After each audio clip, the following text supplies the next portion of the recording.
Boy, next I am just so excited to introduce to you our banquet speaker for this evening.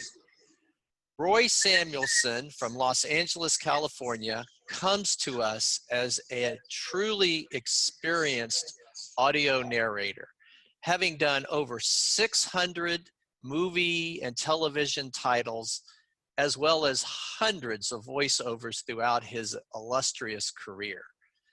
But more importantly, Roy is an ambassador for audio description throughout the United States and around the world. He is truly an ambassador for our blind and visually impaired community. It gives me such pleasure and it is such an honor this evening to introduce to you Roy Samuelson. Roy, welcome. Oh, thank you. And thanks to ACB for the honor of this invitation. For this banquet and the keynote speech, I promised Dr. Joel Snyder I wouldn't eat lasagna. Happy 30th anniversary to the ADA. Here we go. Blind people watch movies and TV shows. For decades, and especially this week, that's a statement that we can all agree with. Beyond that, one of the things entertainment does is unite us around a common experience. And right now, you're not consistently getting the full experience. You're being left out of some of those experiences. My name is Roy Samuelson. I'm a tall male wearing a black t-shirt under a wrinkled denim jacket. I smile a lot and get animated when I get passionate. First of all, thank you for inviting us audio description narrators into your TVs, your theaters, and your smartphones. As a narrator, I take your invitation seriously, and I want to make sure quality and excellence is what it's about for you. I like to feel like I'm a part of the story that's being told, and as such, I have a deep connection to my audience. And I like to think about me being a friend welcomed into your homes for a while. What does a narrator do? Here's an example of two different narration types. One narrator is reading from the same suspenseful scene in a high-stakes film. See if you can spot any difference. The first one is a typical narrator, and the next one is, well, listen. I hope that I don't see you again. Glancing away, she shows Kate a badge.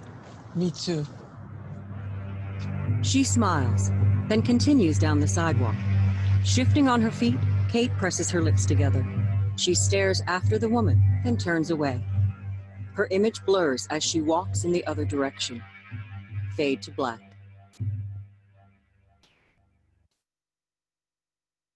I hope that I don't see you again. Glancing away, she shows Kate a badge. Me too. She smiles, then continues down the sidewalk. Shifting on her feet, Kate presses her lips together. She stares after the woman, then turns away. Her image blurs as she walks in the other direction. Fade to black. Thanks, Teresa. Did you notice any inconsistency? Was that last one of these speaking to you like they were patronizing, condescending, too cheery? I and many others care about audio description quality and excellence, and I love being part of bridging the gap between our audiences and the creators and distributors of content. As I know you love a story, here's one for you. A pre-pandemic story, what it's like as an audio description narrator. Every narrator has a different experience. For me, my usual day goes a little like this. I'm invited to come into a studio to record another episode of, say, a TV show I narrate. The audio description writing's already done, and I can't wait to see it. I'm buzzed into an office. I pass the receptionist, making a silly joke about the office temperature. He's cuddled in a Hogwarts blanket. He smiles at me and picks up a ringing phone. Then I walk down a hall and knock on an engineer's door, quickly waving at her as she taps on a computer, scrolling a trackpad, adjusting waveforms on a sound program. She's the engineer. And there's also an audio description director, busy scribbling notes. They nod back to me and keep rolling with their project. Them knowing I'm here early, it feels really good. I walk down another hall filled with cubicles of typists with headphones. Click, clack, click. I say hi to the scheduler, who leans back in a chair, smiling, taking a 10-second break to ask how I'm doing. I banter with some audio description writers. They like to talk about cats, or weekend plans, or both. She says, yeah, it's not my cat, but I still named it. I'm going to miss her while I'm in Big Bear, but my canary won't. Luckily, I like weekend plans, and I kind of like cats. Then one of my favorite parts, I walk to a break room that has a table filled with leftover treats or requests for donations for important causes. I fill up my travel coffee mug with black coffee. I'll get to the snacks later. It's a vending machine, and I brought quarters, but in separate pockets so they don't jingle together and make noise while I'm being recorded. Audio description isn't good with quarter clinks. I'm as prepared as I can be at this point, so there's a familiar anticipation that courses through me. I walk back the halls and open a door to a recording booth, which is like a small cave. I'm surrounded by fuzzy black walls, a small screen on a wall, a music stand, and a chair. I adjust the armrests in the chair and lock in the music stand. It has carpet on it to absorb the unwanted sound. I make sure the pencils are sharpened. I think about previous episodes, the feeling of the show, the different acts, beats, relationships, jokes, and music, and get myself in the mood. I've come to realize that this period of preparation and adjustment is a ritual of sorts. The director comes in and hands me a paperclip stack of about 25 pages filled with time code cues. Those are little numbers running on the screen, and it tells me where to go, lines of dialogue, audio cues, and the words I'll read for bringing the images to life. I've never seen this script before, and I only have about a minute before I start recording. It's a cold read, an ice cold read. It's alarming how little time I have to review this. I flip through them and scan as much as I can, looking for any phrases that might be tricky or words I can't pronounce. I look for any cues labeled brisk or fast, where I'll have to read quickly, or any large chunks of words so I can prepare. I put on the headset so the audio from the program doesn't bleed noise into the microphone. I say, test 1, 2, and read a few lines from the script, adjusting some volume knobs, one that affects what I hear from the program, and the other adjusts what I hear from my microphone. I put my coffee down on the table. Since it's one of those sippy cup types, if I were to knock it over, it would be loud, but it wouldn't spill. In my headphones, I hear the sound engineer's voice. Ready, Roy? Hi. Yep, let's do this. And the engineer starts playing the visuals on a screen in front of me, just past the music stand. I know she and the director are fully paying attention to 20 different things, so I can focus on my performance. I hear the sound effects of the opening of the show and look down at the script. I've practiced timing to the fraction of the second. I'm a human countdown timer. Looks like I have to start narrating audio description in 5 seconds. 4, 3, 2. And that's a day in my life, how my day of audio description narration starts. But beyond narration, audio description has many moving parts and different roles. So when I'm asked what I do, my reply stretches beyond the confines of that narration booth and into areas that deserve more notice, both from creators of audio description and also audiences' perspectives. Mainly, I want to understand how complicated it is for a blind or low vision audience member to have a reliable and high quality entertainment experience. Later, I'm going to call out some of the great services who are doing this really well. There are groups making this work great, but it's really inconsistent and hard to find out. So my answer to that question about what I do leads to talking about audio description, and if they press me, it goes something like this. Oh, in the world of audio description, also called video description or descriptive video or descriptive narration, a describer who might be the writer or narrator, or maybe it's both the writer and the narrator, or maybe it's the company, but not the production company, nor the distributor, but a special other company gives their creation of a split track or a mixed track of a narrator, if the film or TV show even has it, which is depending on the distribution channel, like streaming, theatrical, broadcast, physical, like Blu-ray or DVD, or downloadable to your iTunes or Google Play or even YouTube. With any of these, each of which offers varying levels of access to the audio description, either on an app or a TV or a cable box or a Chrome browser with a special plugin, or YouTube. Maybe it's a separate YouTube video with audio description, but maybe the audio description is separately downloadable that syncs up. Then you listen to a narrator or a synth voice, so it sounds like a conversational robot, or maybe it's a narrator that sounds like a synth voice, but you don't even know if the audio description is there until you hear it, which could be a few minutes into the show. So you wait and hope, and then you don't hear it. So you have to decide to either stop and complain or just put up with it. But if you do decide to complain, who do you complain to? Is it the local broadcast affiliate or the movie theater manager who is dealing with Karen's complaint about her unpopped popcorn kernel? Or do you contact one of the 47 plus streaming services by email, message, fax, or Facebook, tweet, by phone? But to find that phone, you have to hunt down a number. And once you find that number, go through a press 1, press 3. Sorry, your call cannot be completed as dialed. Or try a different number. And is that the main line? Another press 4, press 0, holding. Oh, good. You get to talk to a real person.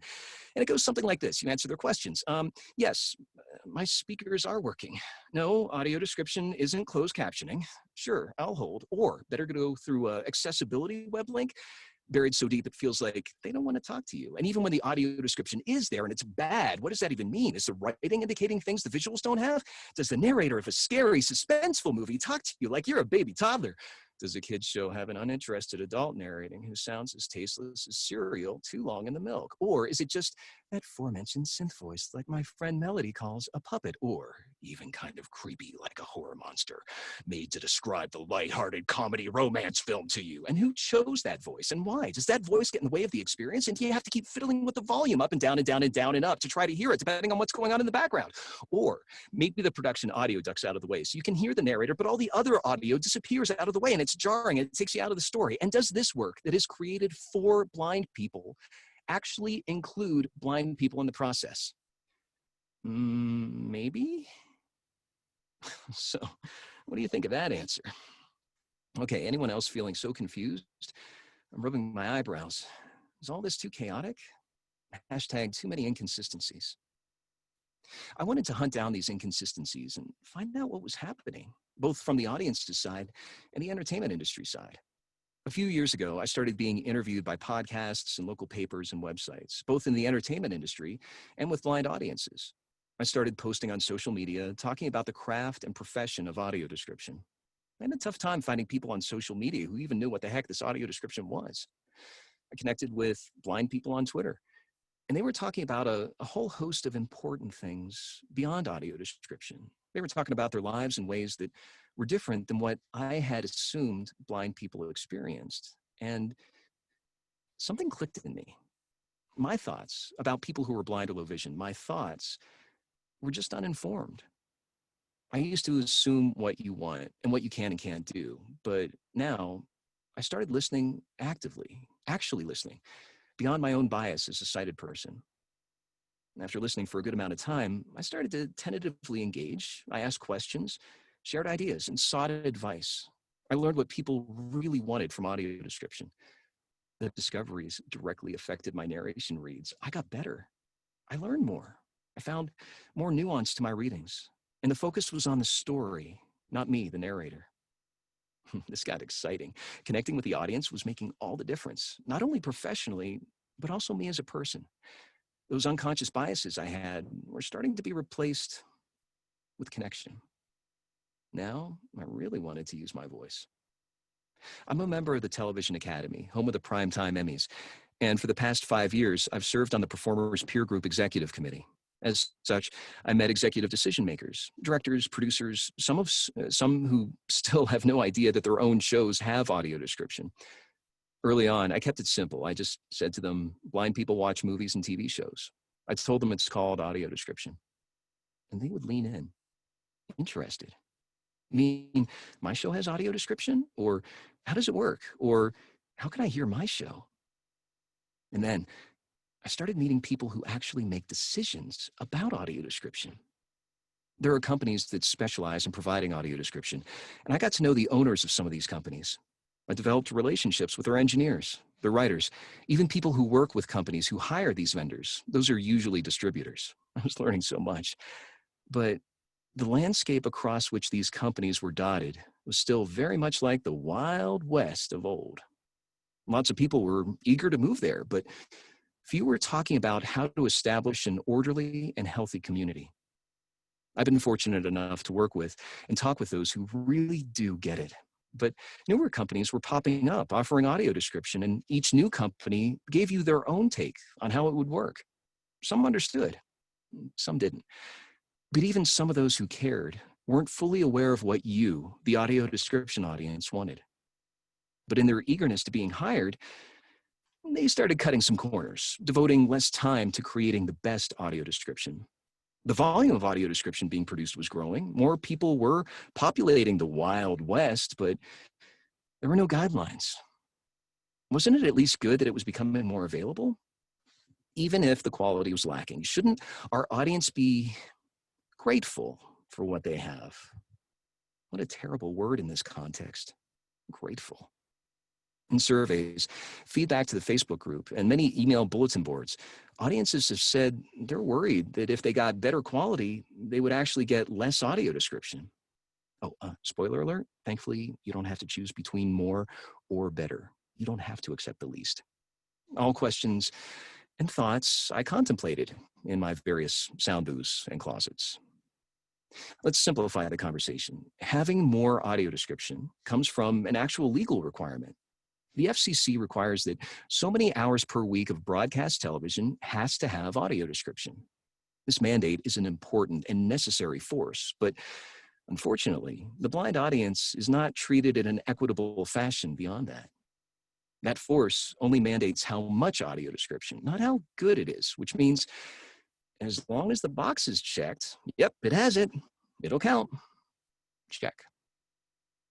And here's another wrinkle. I didn't initially understand how streaming companies who are outside of the FCC mandate were choosing to provide us with audio description. Could it be cultural pressure from you speaking up to them to provide audio description? Are there behind closed doors negotiations with the streaming services and blind organizations to avoid lawsuits? Or do streaming services recognize you, the nearly 30 million blind and low vision American audiences?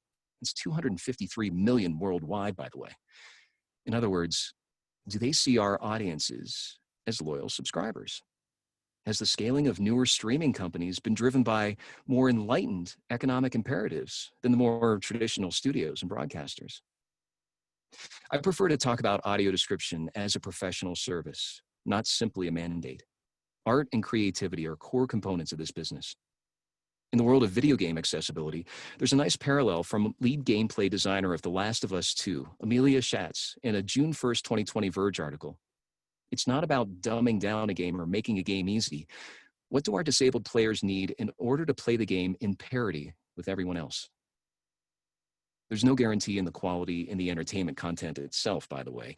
If a movie has terrible audio or bad actors or a bad script, that is part of the overall experience we have no control over. The best audio description won't make a terrible movie better. The source we're starting with here might not necessarily be great, and storytelling is subjective. But how do you define professionalism? How do you measure and identify quality and excellence? Okay, let's talk about nuance in audio description. Writing. Once the AD script is heard by you, the writer is giving you the brushstrokes of the visuals and the elements that move the plot forward. A picture is worth 1,000 words, right? A film has 24 pictures or frames per second. So every second of film has 24,000 words to choose from to describe it. A typical movie has 129 million words to choose from. There were hundreds of thousands of decisions that went into that simple phrase or sentence you hear the audio description narrator say.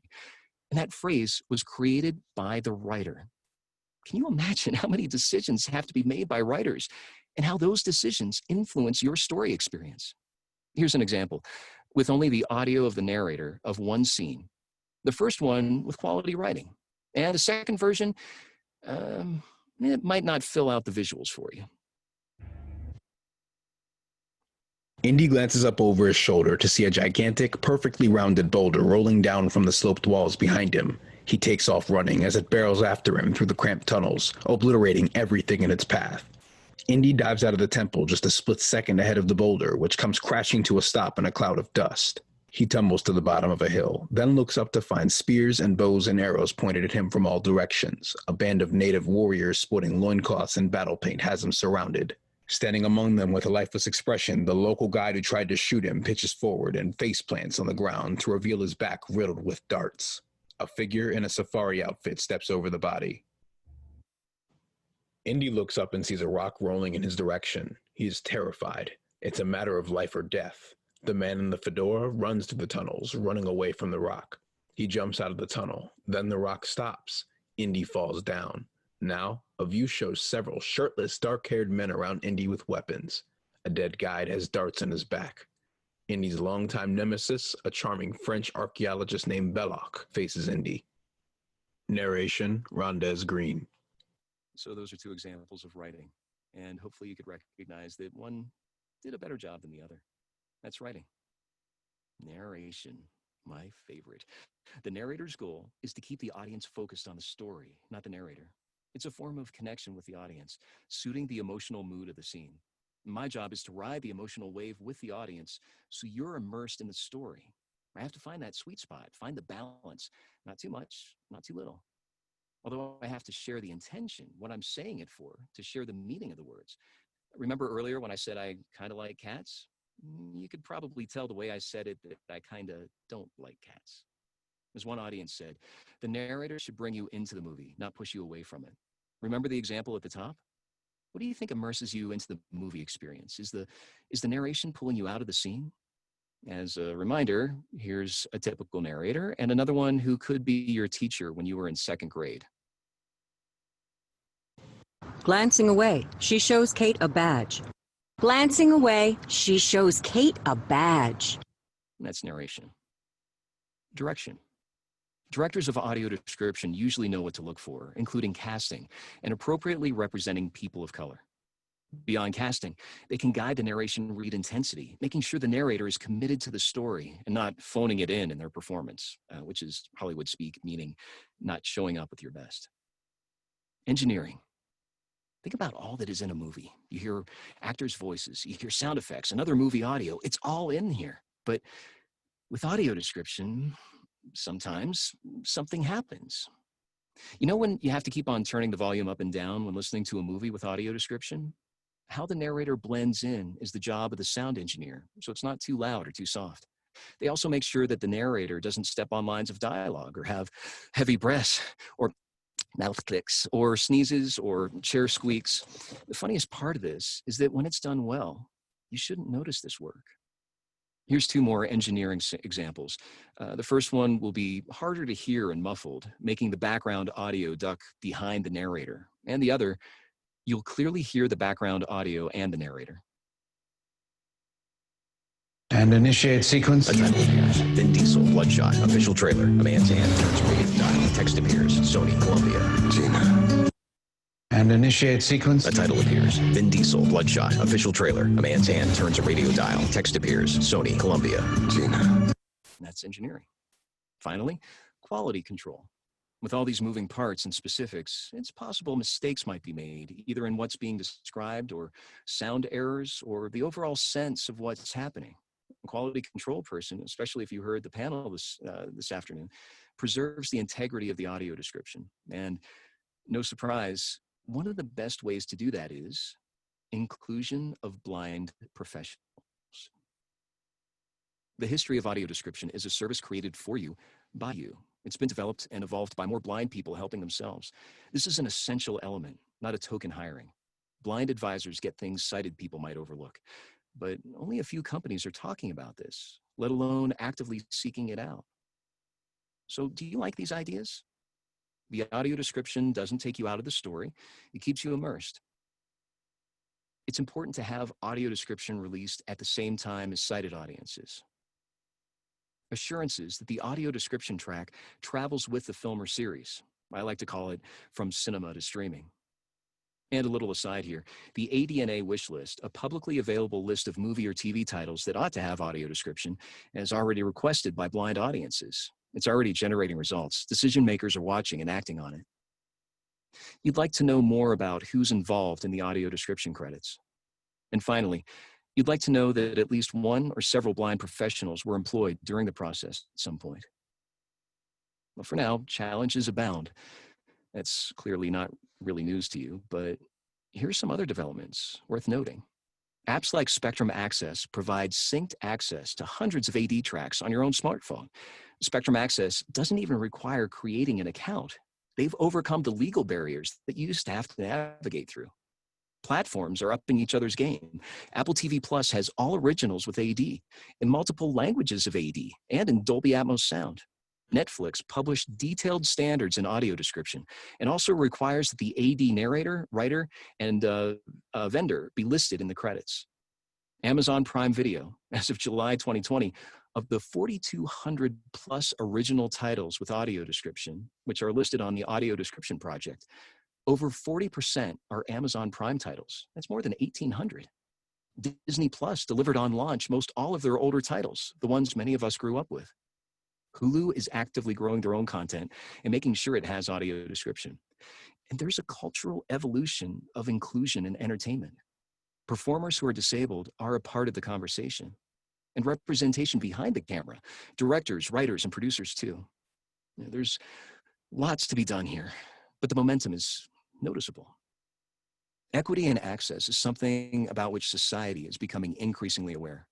if the Me Too and Black Lives Matter movements have anything in common, it's the recognition that the status quo is only acceptable to those privileged enough to remain ignorant to inequity. There is a vast, highly imaginative, creative, and active audience of entertainment content that deserves better. And I have an opportunity to leverage a successful career into a meaningful calling. I'm expanding past my role as an audio description narrator to offer an economical solution to those who hire audio description companies. Why should you care? Without limiting any content for you, this solution will bring even more quality access. The story I've told you thus far has been about the challenges facing audio description and the obstacles in front of blind audiences. I've spent these past few years experiencing those challenges and witnessing the obstacles you face and dreaming of a solution to both. That dream recently became a plan, and that plan is now a reality. A standard of some sort would make talking about all of this easier. Quality and excellence in audio description needs a shorthand. Right now, the only identification of audio description is an image. You, my blind and low vision audiences, have a logo, a visual logo. It's the letters A and D with some end parentheses that indicate a speaker sound. So at least you get an image, hopefully with alt text, maybe Braille if you aren't seeing it on a screen reader. There's something that could instantly identify quality for you. Well, today, right now, is the launch of a way to identify a minimum quality in audio description that covers writing, narration, editing, mixing, and quality control, all while making sure blind people like you are included in that process. How many times has history shown that the most insurmountable challenges are breached by the simplest tools? After thousands of conversations with this community and creators, producers, and distributors of content, such a simple solution has been developed. A solution that will identify, promote, recognize, and incentivize quality audio description and entertainment content. Instead of a visual image, what if there was something you can instantly recognize, like a good housekeeping seal of approval, a signal you can trust you're going to have a minimum level of quality? With this signal, you don't have to wait wondering. You're going to know that all this chaos we've talked about is covered. And here's what it sounds like. We've created this audio logo in collaboration with blind composer and a sighted entertainment industry professional with experience in this kind of thing. So whenever you hear that sound, you will instantly understand that what you're about to watch meets a secure and transparent level of quality. You're in good hands. The concept is not new, only the application and intention. THX has an audio branding queue, as does Dolby. The Producers Guild and other entertainment industry guilds have marks following the names of individuals recognized as meeting their standards of excellence.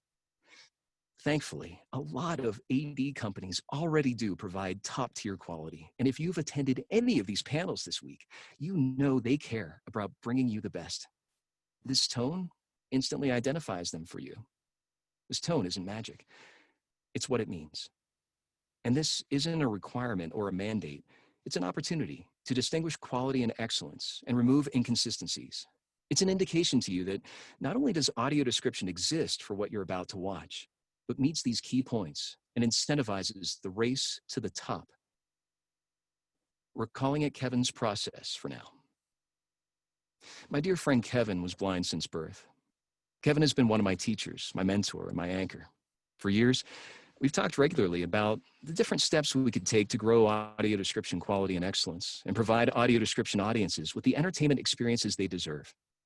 He created one of the most engaging, lively, and active groups that has gotten results on the Facebook group.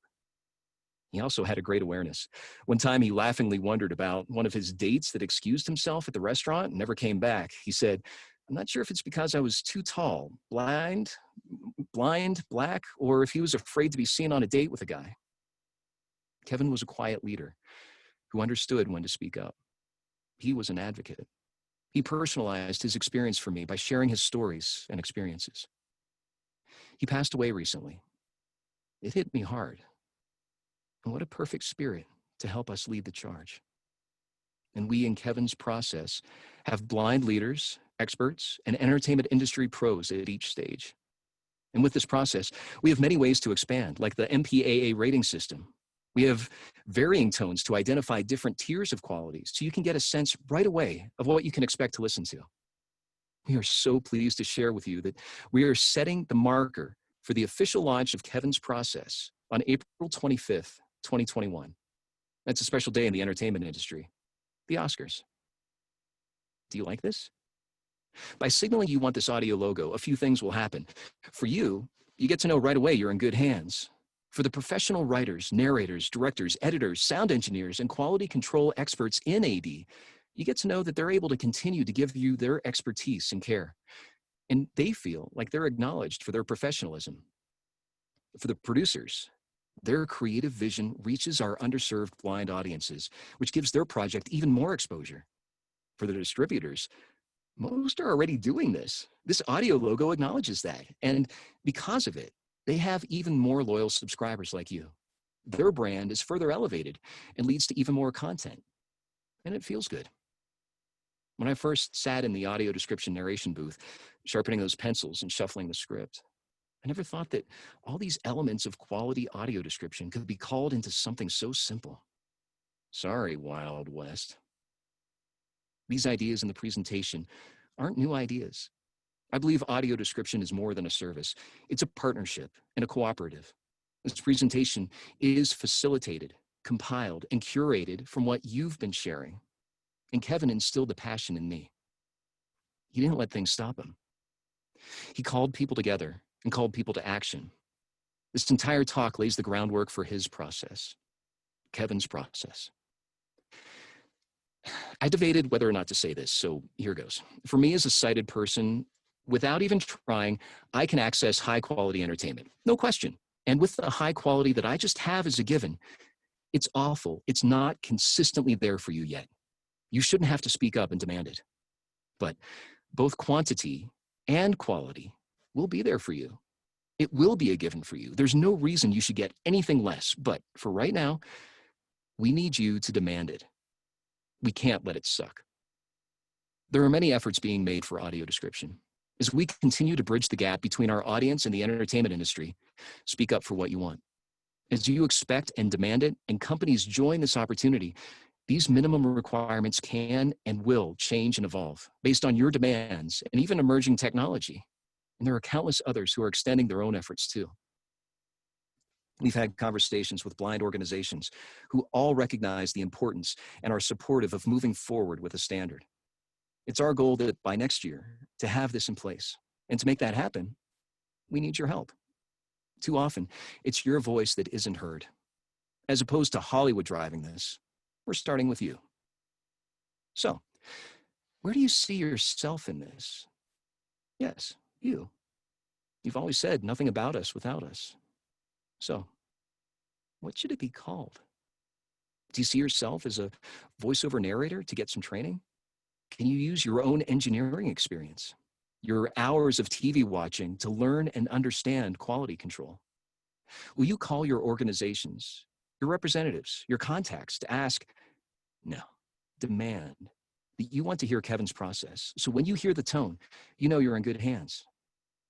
Specifically, and we'll share this with you in some follow-up correspondence, you can go right now to kevinsprocess.com/concierge to find ways to reach out to the studios, vendors, and distributors. ACB's own web links are included. That's kevinsprocess.com. Follow along and contribute at kevinsprocess.com. And if you're on social media, use any of these hashtags.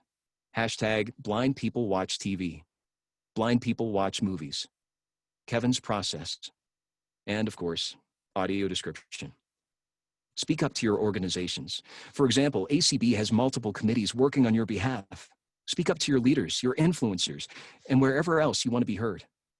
And you can reach me at Twitter at Roy Samuelson, Facebook, Roy Samuelson Biz, or email me, roy@kevinsprocess.com. There are resources online at acb.org/ADP, and we'll always engage to find more places to connect. You are Kevin's legacy. You are the ambassadors. You all have the ability to be a part of this. You are the voice of this. You are the creators of this. Where do you see yourself in this? And our credits of thanks roll: Lynn Thomas, Rondez Green, Juan Bagnell, Chip Beeman, Jeff Ross, Russ Marlowe, Dave Porcelino.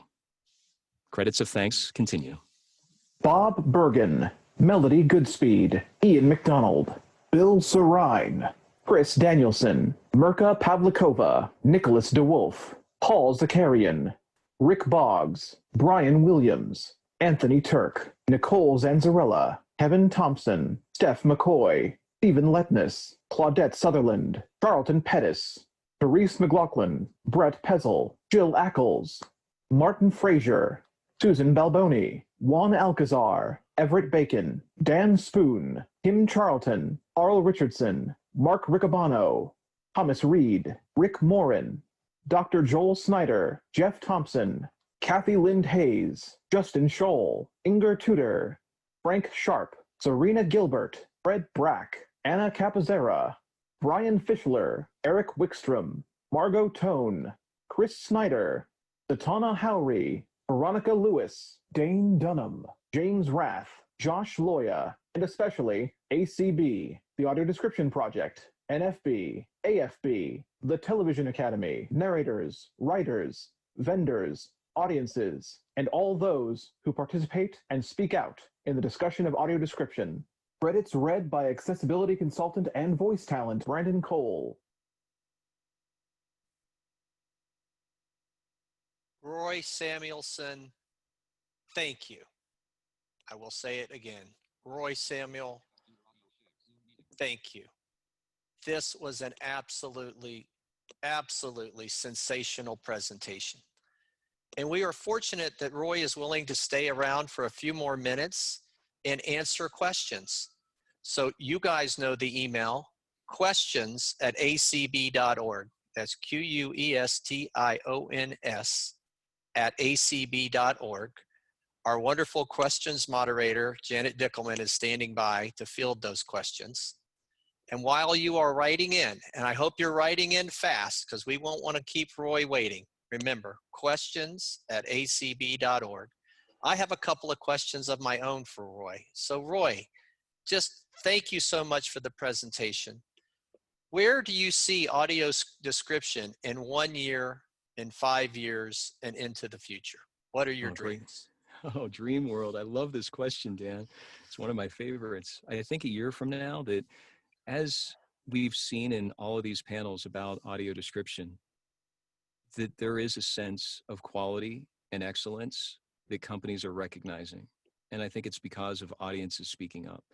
And I think that a lot of the elements in this presentation have come up in the last, it seems like in the last few weeks, at least 20 different things that have happened where people are talking about these elements. So the 1 year plan is that this Kevin's process, or whatever our audiences want to have it called, is in its beginning stages in a way that is a real win-win-win for everybody involved. And everyone includes the content creators, the distributors, the vendors, and obviously our audiences. I think the 5 year plan is really going to be exciting when it comes to the technology that's coming out. I think that even in the last few years, we've seen how that has changed with our streaming services and how much easier it is to access. And then I think you asked the 10 year plan. Boy, I'm happy with the 5 year plan. Great. And you mentioned it just briefly in your previous answer, but how do you see the advent of streaming services changing and challenging the status quo when it comes to audio described content in the future of providing more quality programming to the blind and visually impaired community? I think there's a nice parallel to books and the internet. And that's a double-edged sword in the sense that when the internet first came, there were really a lot of ways to access books. And that's obviously evolved and changed, whether you have a screen reader or an audiobook. But now with some of the things that are happening with streaming services, I think it's fascinating that they don't have the limitations that a lot of the broadcast stations have been unable to leap over. That I think Another example in the presentation, and as you heard, I think in Monday's presentation with Apple, is that they provide multiple languages of audio description in high quality Dolby Atmos sound. That's probably not possible with our current over-the-air network broadcast, and that could be changing too. So it's exciting to see how that is going forward. Well, thank you. And a little on a personal note, you really got my attention when you talked about Kevin, your friend, and Kevin's process. If you don't mind, and it's putting you on the spot here a little bit, and for that I apologize, but tell me a little more about Kevin and your life interactions with him, and what that taught you about the blind and visually impaired community. Kevin has been a dear friend, like a pen pal, that our multiple conversations every week for what seems like well over a year. We're relatively new friends. He and I connected, I think through him hearing one of my narrations on an audio description TV show. And for some reason, we both took that connection a little bit further. And once we got to know each other, we really started to engage about the audio description experience. And professionally, selfishly, personally, I got a lot out of it because my reads got better. Because he was saying, oh, this is something that really works for me, and I don't like this. And obviously it's one opinion, but I was able to start thinking about the audio description experience using some of the voiceover training that I've done, but also with his feedback, and to recognize, oh, there is this sweet spot to find, and that sweet spot can evolve and change. It's not a textbook, do this all the time, that there's a real nuance there. And I think when he talked about nuance, that's where things really clicked with quality and excellence. He also talked a lot about his experiences throughout his day, and learning about his blindness taught me that, as I said in the presentation, I have a lot of assumptions as a sighted person of what a blind person experiences. And I know that Kevin isn't the be-all, end-all example of all blind people, but he broke through that in a way that got me thinking differently. And I'm still learning, Dan. It's still a process. And I think I enjoy that process of learning how to engage in a way that's acknowledging the blindness, not hiding behind it, but also recognizing the value and how that makes a difference. Well, thank you. And I'd like to introduce Janet now, and I'm hoping Janet has uncovered a few questions for Roy. I do. I had a question from Janine Lee, or a comment from Janine Lee, saying she loved you in Spider-Man. I have always said to Roy when I talked to him, I loved him when he did the audio description of Criminal Minds on CBS. And Miley wants to know what your favorite audio described project has been. Oh, that's a great question. I think that one of, and by the way, those examples that you gave, the whole team behind the work on those, as well as many other projects, really need to be acknowledged for that. I'm really happy to be able to read the words that are given to me on a mic, and I do my best within that part of it. But there's so many others that have done so well with those projects. So I'll be sure to pass that along. And what's your favorite? Answer your question, my favorite. I think there was, I think I'm not going to name the title, but I want to share the experience, because that's the part that I'd like to share. There's an action adventure sci-fi scene where it's almost nonstop audio description narration with a lot of time code cues as well as audio cues, and there's no way to think about it. And when it was done, this scene that I'm thinking about, it felt like a dance, that I was doing this I was in a flow that I've never experienced before, that was similar to I don't know, I guess some people who meditate have that experience. That I haven't gotten to that place yet, but in meditation that you get into that flow where something's it's just fitting well, and I'm not thinking, and I'm just doing and using all the experiences that I possibly can to be in that space. And afterward, like I said, I wasn't thinking about it during, but after the scene was done, it felt so right. And when I listened back, my favorite part was I listened to the audio description, and I I was watching the movie. I wasn't thinking about, oh, that was a good narrator. Fantastic. Janet, any other Well, questions for Roy? yes, I had a question from Beth wanting to know what you thought, and I guess this would all kind of depend on your usage, but what you thought of somebody who was totally blind being a describer using a Braille display. Oh, that's great. Let's distinguish between a describer as being a writer or a narrator. She was saying narrator. Oh, very good. Thank you. So an audio description narrator, there are talents, professional voiceover talents who are blind. And those blind narrators have the technology to do it. So it's not even a question. I think the part that I like to focus on is making sure that narration is done in a way that is specific for audio description. If you've listened to any of these panels, they touched on that really clearly. And I think that a really special kind of commitment and professionalism has to go into it. And of course, blind people can do narration.